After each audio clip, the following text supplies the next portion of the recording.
Se la planteo rapidito, doctor, licenciado. A ver, cuando se da la posibilidad de que corra José Efraín Ríos Montt a la presidencia de la República, se decía, el gancho, la llave mágica es tener control de la Corte de Constitucionalidad. Decía, mire, ahí está todo. Después se dio cuenta que no había, todos los elementos eran en la Corte. Había que tener control de la CICJ, había que tener control del Tribunal Supremo, había que tener control de la Contraloría General de Cuentas, porque ahí habían otros elementos que convergen. La institucionalidad, llegamos a 2023 y parecía que todo estaba bastante alineado. Corte Suprema, Corte de Constitucionalidad, Contraloría General de Cuentas, Tribunal Supremo Electoral, y había un elemento que quedó suelto, y es la elección, el ciudadano. Ahí estamos. Está el personaje del año. El personaje del año. ¿Para dónde está la lección aprendida? Usted ve que el proceso será tomar nuevamente control institucional de todo y generar un delfín, porque eso es lo que faltó. El clave es tener un delfín, una figura política a la cual... Eso ya lo probó Vinicio, no le funcionó porque el delfín le salió sapo. Nuestro amigo constituyente. Nuestro gran amigo. No, perdón, Zapito, no se puede hablar en serio, no se puede hablar, doctor, de verdad. Pero estuvieron cerca. No, es decir, porque hablemos del actual delfín. Si Semilla no se cuela por la derecha, queda en segundo lugar y le gana a Sandra, ¿verdad? Porque ahí hay un factor que no se midió y que sí, los libros de historia lo van a empezar a contar a partir de que se haya tomado posesión el año entrante. El factor de insatisfacción ciudadana con todo lo que pasó en la pandemia y con todos los abusos que vinieron después de la corrupción. Y antes. Sí, pero eso se agravó y no había cómo salir de eso. Y la salida se les dio con el voto nulo. Y cuando el ciudadano vio la posibilidad de expresar su inconformidad, por ese camino eligió. Porque si ustedes miran, Arévalo tiene menos votos originales que Yamatei. Lo que pasa es que ese voto nulo le sustrajo muchos votos, sobre todo a la gente de derecha moderada que no estaba convencido de que el sistema siguiera operando. Y es ahí donde desafortunadamente las víctimas de la derecha moderada son los que se vieron que cayeron al séptimo, al sexto, al quinto lugar, y vimos que individuos como Alfonso Portillo mantienen un caudal fuertísimo, porque los votos de Armando Castillo pues, son 99% de Alfonso Portillo, pues, porque él hizo campaña por él. Entonces, la situación se salió de control en el momento de querer controlar demasiado las cosas. Es decirle a la novia, mira, no puedes salir. Ay, pues sí voy a salir. Pero no puedes chupar. Pero sí voy a ir a chupar. Entonces, de ahí fue donde se salieron las cosas de control. El ciudadano solo tenía una salida, solo tenía una forma de demostrarlo, que era rechazando el sistema. Y si ustedes lo ven, Bernardo Arévalo no es un candidato que haya mostrado rechazo al sistema. Es un candidato distinto, pero no es un candidato antisistema, porque él ha jugado dentro del sistema. Pues pero sí utilizó un discurso anticorrupción. Él constantemente se mencionaba como anticorrupción y se decía en ese momento que ese discurso no iba a pegar en Guatemala. Claro, y sí pegó. Pero ese discurso se volvió el antisistema, el anticorrupción se volvió el antisistema, ¿verdad? Y era la única forma de ganarle a Aquiles con su voto nulo, ¿verdad? Y era o el voto nulo o alguien totalmente diferente, y alguien que fuera diferente fue Bernardo. Pero Bernardo, el presidente Arévalo, digamos, se tiene que mantener en ese discurso. Y ahí es donde viene el tema. Ahí está el suicidio político. Ahí se tiene que mantener en ese discurso. En el momento, por ejemplo, que acepten ir a la Junta Directiva del Congreso, en el momento que con un cargo en la Junta Directiva del Congreso y se murieron, ¿verdad? Aunque sea el presidencia del Congreso, porque no van a tener mayoría con el resto. El lunes 8 veremos hacia dónde van con el nombramiento de ministros, a ver si le nombraron ministros. La presentación del gabinete. Bueno, es que también ahí tienen que entender, y es que aquí hay un tema importantísimo. Es lógico que el Congreso de la República se convierta en un Congreso de oposición. Y en mi criterio hay que dejarlo, que sea un Congreso en oposición. No es momento de tratar de negociar con este Congreso, porque sería como la reforma legal, la reforma electoral.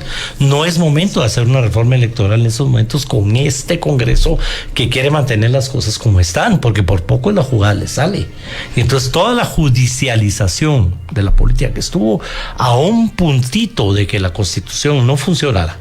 Realmente la Constitución funcionó y evitó que se diera un golpe de Estado técnico, pero estuvieron muy cerquita, fueron buscando de todo en la judicialización de la política. Es que ir a buscar hasta en la ley del crimen organizado es impresionante, con la lupa que buscaron para poder encontrar las cosas legales para torcer el tema. Secuestraron urnas electorales. Claro, y es que es un Estado cooptado, totalmente cooptado, además de fallido, cooptado. Les sirve fallido y cooptarlo así fallido es lo que les está usando. Pero le pongo una pregunta, Lic, usted que fue presidente del Congreso. Usted me dice, mire, si toman un puesto en la Junta Directiva van a morir. Pero 20 contra 140 parece poco viable el poderse mover. Ya hay dos alianzas que ya tienen ellos. Sí, pero a ver, Lic, o sea, doctor, ya van llegando a 50 diputados. No, 50, seguimos 110, o sea, seguimos 110, es una diferencia muy amplia. Se deberían de quedar en esa alianza, pero terminar la pregunta. Sí, la pregunta es, ¿se vale negociar o es una afrenta a mi voto natural y a mi oferta política? Es que negociar sobre la base de qué. Porque digamos las negociaciones, cuando yo fui presidente del Congreso había un tema en común.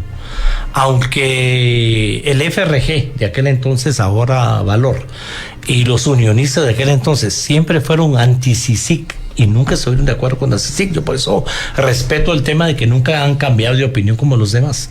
Pero la lucha contra la corrupción, la promesa de aprobar leyes por la transparencia y todo el tema de apoyar los programas sociales, que era la novedad de aquel entonces, nos unía, ¿verdad? Sin importar el tema ideológico. Nadie se podía oponer a esa lucha contra la corrupción porque era admitir que eran corruptos.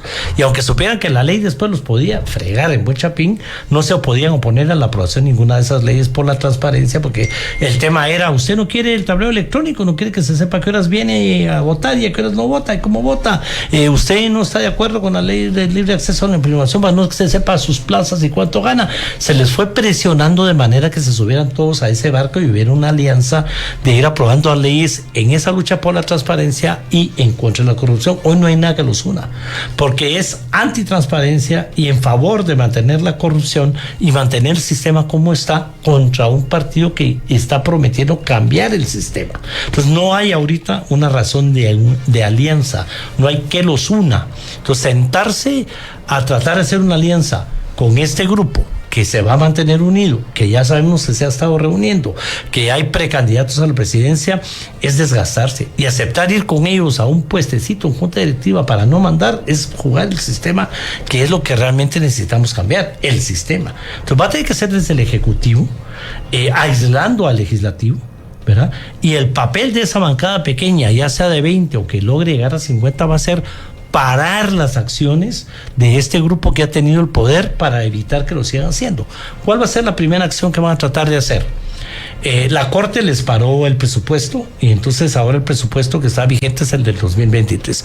Van a querer volver a aprobar y reformar el presupuesto que querían para el 2024, donde están sus ONGs y donde está todo. En vez de hacer la lucha que quiere hacer Jonathan Mencos de un presupuesto diferente aquí y allá, la lucha debe ser por parar a que esos no aprueben el presupuesto que quieren y quedarse con el del 2023, que es mejor que tenían. Y adaptarse al del 2023. Claro. Y en vez de tratar de dar una batalla que ya está perdida, porque lo que les van a pedir, ¿verdad?, es imposible de dárselos o van a quedar dentro del sistema. Y así van a querer ellos meter leyes para mantener su poder, para mantener su sistema, y no van a querer meter ninguna ley que permita cambiar el sistema, y es lo que Semilla quiere hacer, y tiene que hacer cambiar el sistema. Ahora bien, tocando el tema del presupuesto, y es que nos queda muy poco tiempo, sí fue evidente el malestar que el presupuesto de 2024 generó en todos los sectores, no solamente en el partido de gobierno, en este momento opositor. Hubo cualquier cantidad de comunicados que decían presidente, por favor, vete ese presupuesto, no le conviene a nadie. ¿Vale la pena seguir insistiendo en ese tema? Es que a ellos no les importa. A ellos no les importa lo que digan de ellos. Fíjate que no, ya no, porque el presupuesto ese era un arma de control. Ajá. ¿Okay? Ahora ya no pueden reformarlo al nivel de que sea un arma de control. Ahí está el tema, que es el arma de control. Que el dinero, que los negocios, que las asignaciones, todo eso es lo que la gente se va encima cuando les tiran los dulces y la gente se va como perritos allá atrás de eso. Digamos, el espíritu de ese presupuesto era el arma de control con la doble aprobación del Congreso. Eso era todo el tema central. Pero ahora... Pero mi punto es, en vez de tratar de hacer alianzas que no se van a lograr, porque si Semilla cae en la trampa de acceder ante cualquier cosa, ante lo que ahora va a ser la bancada de oposición, la actual bancada oficial va a ser la bancada de oposición, ante cualquier solicitud de esa bancada, ¿qué les va a pedir? Si no les pide plata, les va a pedir obras, que le paguen las obras atrasadas, les va a pedir plazas, les va a pedir puestos, ¿verdad? Las joyas de la corona. Las joyas de la corona. Sentarse a negociar sobre la base de esto, hay que cambiar las reglas del juego antes de sentarse a negociar. Entonces, mi punto, y puse el presupuesto solo de ejemplo, mi punto es no tratar de aprobar cosas en el Congreso de la República, es tratar de parar las cosas que la bancada mayoritaria, que es la de oposición, va a tratar de pasar para mantener a Semilla controlado. Es algo, parecía se va a acabar el tiempo. Ya se va a acabar el tiempo. Bueno, tenemos un minuto. La mafia no se va a morir el 14 a las 14. No. ¿Ok? Vivita y coleando va a recomponerse, va a lograr más alianzas. Lo que pasa es que la gente de Semilla puede tener enfrente dos escenarios: ser ciegos y no ver, o ser demasiado puristas y querer hacerlo al único modo de ellos. Y ahí es donde está la disyuntiva, porque esa gente, las cortes ahorita pues se alinearon al poder entrante, está bien claro, la Corte de Constitucionalidad, la Corte Suprema de Justicia, la Sala de Apelaciones, y ya algunos jueces ya están abandonando el barco. Hay que aprovechar el tema. Hay que aprovecharlo en este momento. Pero ¿cómo lo vas a aprovechar? ¿Cómo haces de la Corte Suprema de Justicia tu aliado? Desafortunadamente ofreciéndoles la reelección. Y regresamos. Pero algún tipo de acuerdo ¿quién tiene la reelección? Lamento decirles que esas preguntas se quedan sin respuesta porque la aquí reforma queda hoy administrativa del organismo judicial que sí ahí, está en manos de la actual Corte Suprema de Justicia. Reforma seguir al Congreso lo que toca y parar al Congreso de la República, que va a tratar de hacer el mal contra el gobierno de turno. Pues